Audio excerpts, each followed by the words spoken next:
에스라 10장 9절로 44절입니다.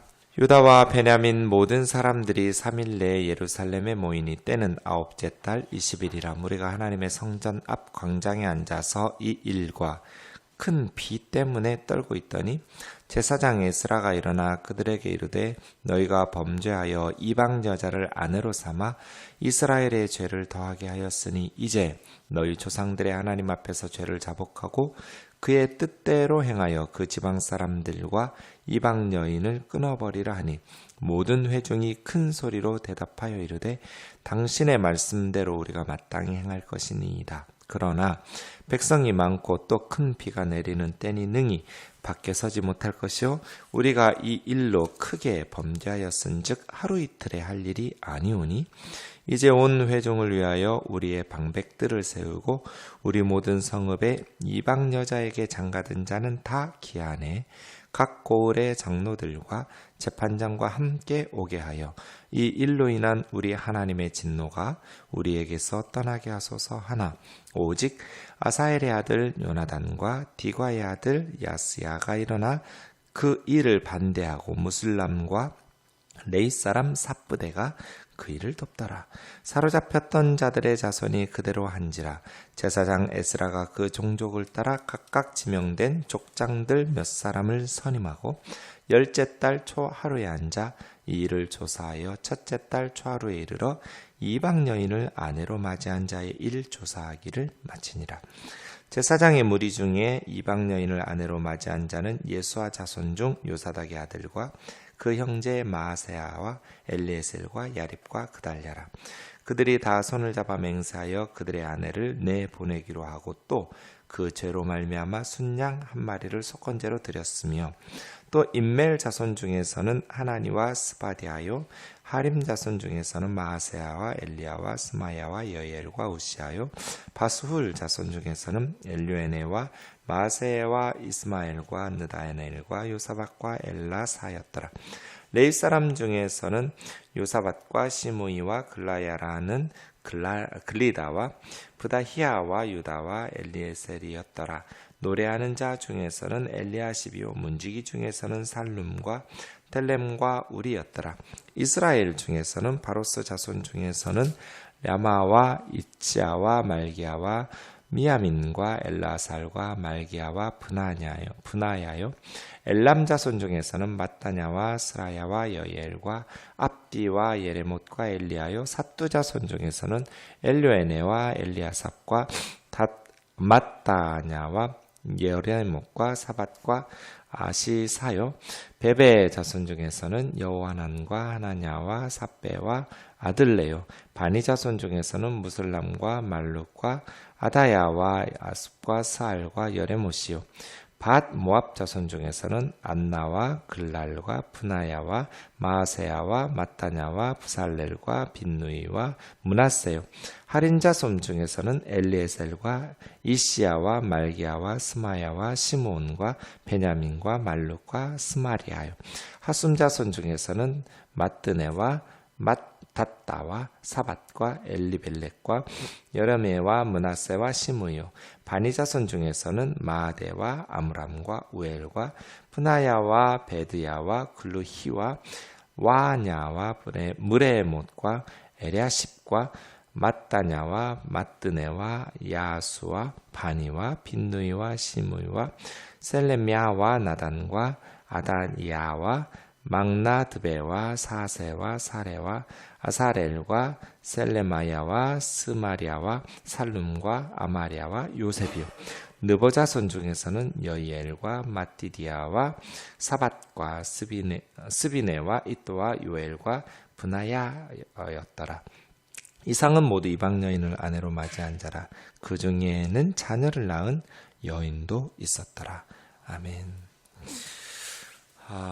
이스라엘 백성들이 어제도 말씀드렸지만 외국인과 결혼한 것 자체가 문제는 아니에요. 이스라엘은 혈연 공동체라기보다는 할례 공동체, 신앙 공동체여서 외국인들도 언제든지 자신들의 신을 버리고 개종해서 할례 받고 이스라엘 백성이 될 수 있었거든요. 여기서의 결혼의 문제는 국제 결혼이 문제가 된 것이 아니라 자신들의 신을 버리지 않고 여전히 우상 숭배하고 있는 이방의 여인들을 데려와서 결혼을 한 것이 문제였던 것입니다. 이 일에 대해서 에스라가 먼저 하나님 앞에서 회개하고 기도하면서 금식하고 또 회개하고 또 기도하고 또 금식하고 이러한 일들을 반복하면서 이스라엘 백성들이 이렇게 마음에 충격을 받고 함께 모이는데요. 이제 9절 말씀해 보시면 에스라 10장 9절입니다. 때가 9월 20일이었습니다. 그러니까 에스라가 1월 1일에 출발해서 5월 1일에 도착했거든요. 그러니까 5월에 도착해 보니 너무너무 상태가 심각한 영적 상태였던 것이죠. 그리고 나서 이 에스라가 9월 20일에 모여서 이 일들을 소집하면서 회복시키기 시작하는데 한 4, 5개월 걸린 것이죠. 네. 그때 성전 앞 광장에 3일 내로 다 모였는데 큰 비가 내렸어요. 야외에 지금처럼 무슨 우산이 있는 것도 아니고 천막을 치거나 지붕이 있는 것도 아닌데 장대비를 맞아가면서 되게 추운 9월이면은요 지금으로 하면 3개월을 더 하시면 돼요. 9월 20일이면 11월, 12월 뭐 요때잖아요. 겨울이에요. 그러니까 되게 좀 그렇지 않아도 쌀쌀한 날씨에 장대비가 이게 이제 이른비거든요. 그때 오는 7월부터 그 농사 원력이 바뀌어서 가을에 오는 비를 이른비, 봄에 오는 비를 늦은비 이렇게 이스라엘에 2번 큰 비가 내려요. 이런 장대비가 쏟아져 내린 거예요. 그렇지 않아도 추운 날씨에 야외에서 죄 때문에 지금 떨면서 회개하느라고 모여 있는데 장대비가 쏟아져 내렸어요. 더 춥고 떨리고 몸도 마음도 춥고 떨리는 상황이었겠죠. 그때 이제 제사장 에스라가 일어나서 말합니다. 10절이죠. 너희가 범죄하여. 그러니까 이방 여자를 아내로 삼은 범죄가 아니에요. 이스라엘에 범죄가 있고 이방 여자를 아내로 삼아 죄를 더하게 한 플러스 시킨 거예요. 이스라엘의 범죄와 거기에 더 추가된 이방 여인의 아내 삼은 죄를 더하였으니 이제 너희 조상들의 하나님 앞에서 죄를 자복하고 그 하나님의 뜻대로 행하여 지방 사람과 이방 여인들을 끊어버리라. 이게 이제 회개죠. 회개는 자복하고 끝내는 게 아니에요. 잘못된 것을 끊어버리는 거죠. 이거 어렵죠. 왜 어렵냐면 잘못했다고 뉘우치고 인정하라고만 하면 그냥 잘못했다고 뉘우치고 인정하고 회개하고 이건 쉬운데 그걸 끊어버리라고 하면 이거 어려워요. 세습이 잘못됐어요. 제가 볼 때 그래요. 대형교회 목회 세습이 잘못됐다 하면 회개는 뭐예요? 잘못된 것을 자복하는 것이 아니라 자복하고 잘못된 그 세습을 끊어버리는 거예요. 그래서 아버지를 이어받아서 아들이 대형교회 목사가 됐으면 그걸 사임하고 다른 교회로 가는 거예요. 목회를 하지 말라는 게 아니라 네, 저도 제 아들이 목회했으면 좋겠어요. 선교사 했으면 좋겠고요. 아버지가 일궈놓은 곳에서 하지 말라는 거예요. 교회가 세상의 손가락질과 비난을 받으니까요. 그러면 그것을 회개한다라는 것은 자복하고 끝내는 것이 아니라 그 잘못된 부분들을 바로잡는 거예요. 이게 쉽냐고요?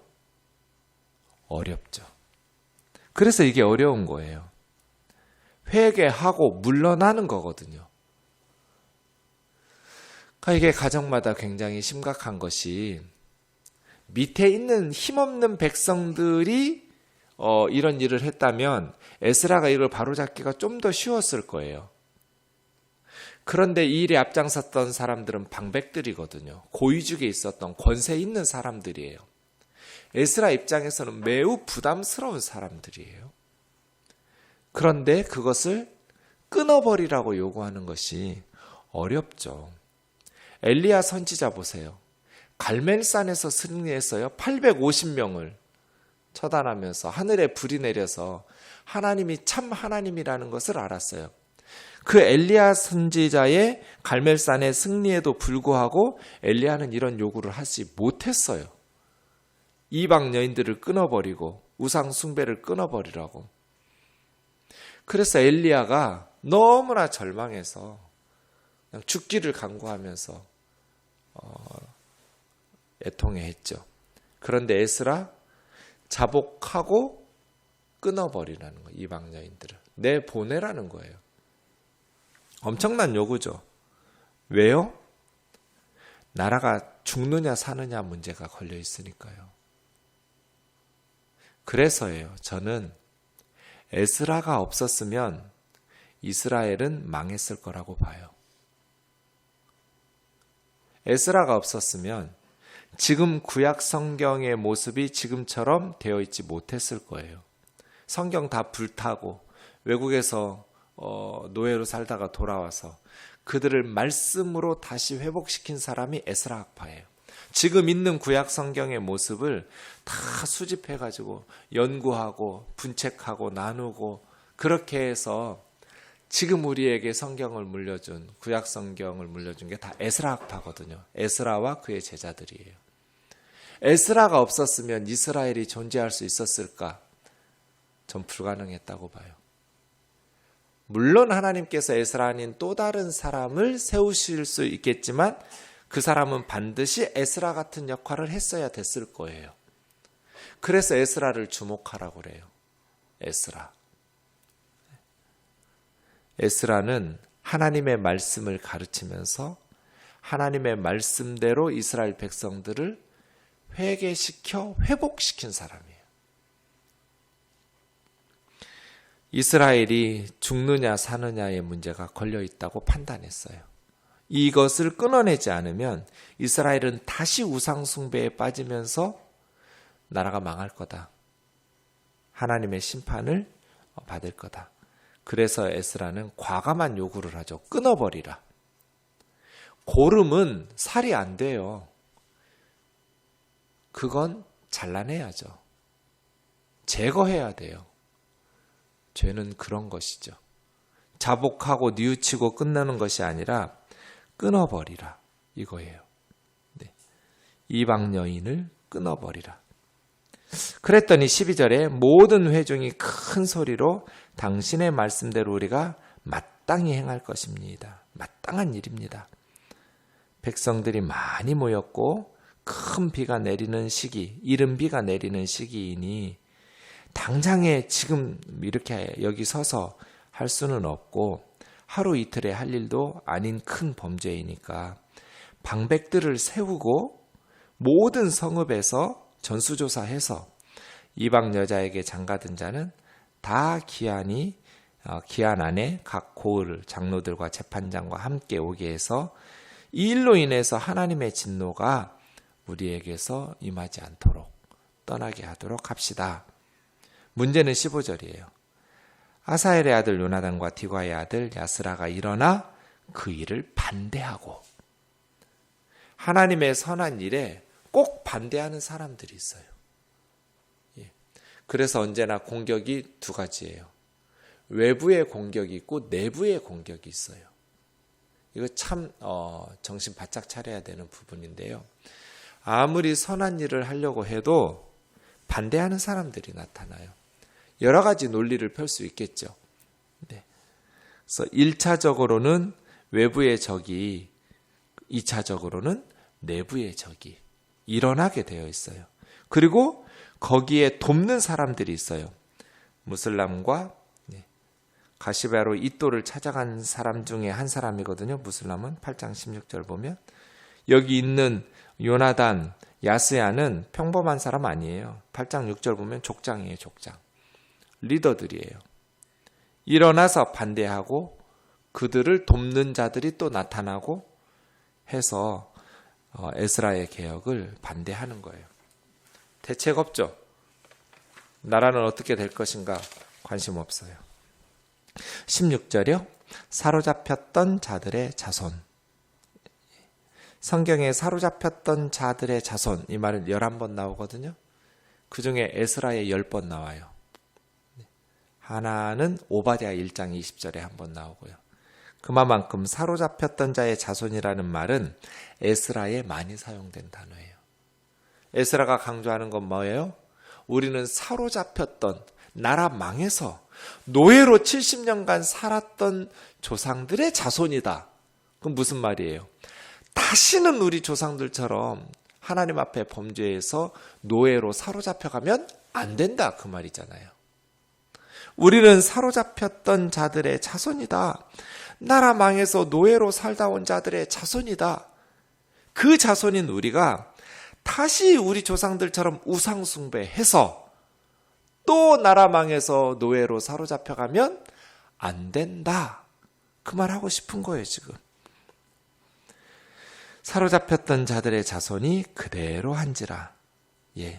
대제사장 에스라가 종족과 족장들 몇 사람을 선임해서 10째 달 초하루에 앉아 10월 1일에 그 일을 조사하면서 1월 초하루에 이르러 이방 여인을 아내로 맞이한 자의 일을 조사하기를 마쳤다. 그래서 10월 1일이니까요. 3개월 동안 조사해서 정월 초하루에 그 일을 마친 거죠. 10월, 11월, 12월. 3개월 동안 조사하면서 이제 일이 시작되는 거예요. 이게 진짜 하나님 은혜였던 것 같아요. 만약에 이런 이스라엘의 영적 각성과 회개와 그 회개에 합당한 실천이 없었다면 이스라엘은 무너져 내렸을 거예요. 그런 의미에서 에스라 같은 한 사람의 리더가 얼마나 중요한지요. 비판은 누구나 할 수 있어요. 중요한 건 뭐예요? 대안을 세워서 문제를 극복하는 사람이죠. 비판하는 사람이 아니라 에스라처럼 문제를 해결해낼 수 있는 그런 실천력 있는 사람이 정말 중요한 리더 같아요. 그리고 18절부터 43절까지 리스트가 나와 있어요. 그 리스트인데요. 가슴 아픈 건 18절 보세요. 제사장의 무리들이 앞장섰다는 거예요. 누구보다도 이방 여인과의 결혼을 두려워하면서 금지해야 될 사람들 제사장 아니에요? 일반 백성들이야 그렇다 치고 제사장들은 하나님 앞에서 더 정결해야 되잖아요. 그런데 제사장들이 가장 앞장섰어요. 그 중에 첫 번째가 예수아의 자손이에요. 이것도 정말 기가 막혀요. 여호수아거든요. 대제사장이에요. 1차 포로기환의 리더가 두 사람 있어요. 정치적 리더는 총독 스룹바벨, 종교적 리더는 대제사장 여호사닥의 아들 여호수아예요. 이 예수아 말이에요. 그런데 그 대제사장 여호수아의 자손 중에 있었다는 거예요.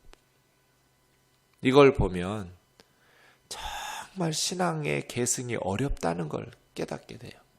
아버지는 그렇게 신실한 1차 포로기환의 쌍두마차였는데 아들은 최고의 영적 지도자인 이 가정에서 이렇게 타락한 모습. 농사 중에 제일 힘든 게 자식 농사라고. 참 믿음으로 성숙한 성경의 인물들이 바톤 터치 잘 못하는 경우가 참 많죠. 누가 이 일에 장담할 수 있겠어요. 그저 하나님의 은혜를 구할 뿐. 정말 자녀들에게 신앙교육 바로 하는 게 힘들었던 것 같아요. 이 예수아의 자손 중 요사닥의 아들 마아사, 엘리에셀, 야립, 그달라 5명이나 들어있었던 것을 보면요. 그런데 19절 다 손을 잡아 맹세하여 이제 확고한 결심을 하면서 아내를 내보내기로 결단하면서 죄에 대한 배상 속건제를 드렸어요. 그 다음에 인멜의 자손 중에 2명 있고요. 하림 자손 중에 5명 있고요. 이렇게 제사장의 자손들 중에 18명이나 있었어요. 바수울의 자손 중 6명을 포함해서요. 그 다음 23절 보면 레위 사람들 중에 6명이 있었고요. 레위 사람들은 성전에서 섬기고 봉사하는 사람들이죠. 노래하는 자들 중에도 24절에 한 명이 있었고요. 문지기 중에도 3명이 있었어요. 이렇게 제사장과 성전에서 수종드는 종들도 많이 있었고요. 그 다음 25절 보시면 이제 제사장이 아닌 이스라엘 족속 중에서 86명이 있었어요. 그 중에 바로스 자손 중에 7명, 엘람 자손 중에 6명, 사뚜 자손 중에 6명, 베베 자손 중에 4명, 베니 자손 중에 6명, 밧 모압 자손 중에 8명, 31절 하림 자손 중에 8명, 하숲 자손 중에 7명, 바니 자손 중에 27명, 그 다음 43절 느보 자손 중에 7명 해서 제사장 또 레위인들 해서 사람들 그리고 일반 이스라엘 백성들 총 포함해서 114명. 한두 명이 아니에요.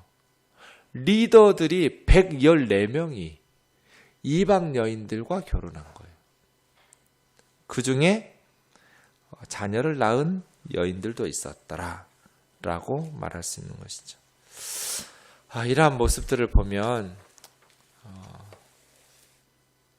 이런 리더들이 어제도 말씀드렸지만 이런 이방 여인들과 결혼하고 그런 국제 결혼을 한 이유는 가장 쉽게 빠르게 그 지역에서 기득권층과 연합해서 세력을 확보할 수 있었기 때문이에요.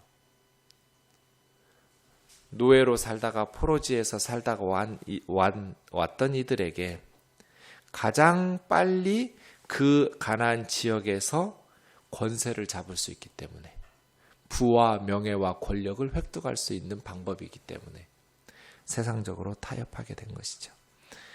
에스라 말씀을 우리가 몇 주 동안 묵상하면서 회복, 참된 회복은 하나님 앞에서 죄를 씻어내고 끊어내는 것이다.